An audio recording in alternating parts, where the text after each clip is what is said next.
तर राज्यामध्ये आतापर्यंत झालेल्या पावसाने कोणत्या भागात नेमकं काय नुकसान झालंय जाणून घेऊया.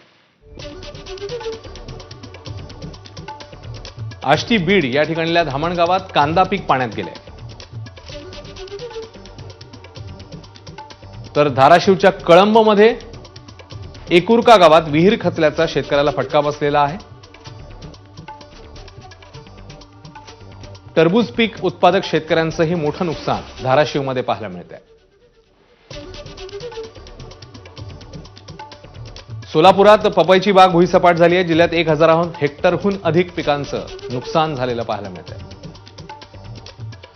तर सोलापूरच्या बार्शीमध्ये द्राक्ष उत्पादकांना फटका बसलाय. ज्वारी मक्याचीही हानी पाहायला मिळते.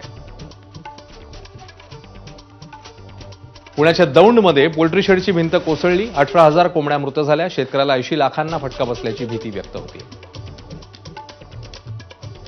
कोल्हापुरात भात सोयाबीन भुईमुग पिकांची पेरणी थांबली आहे.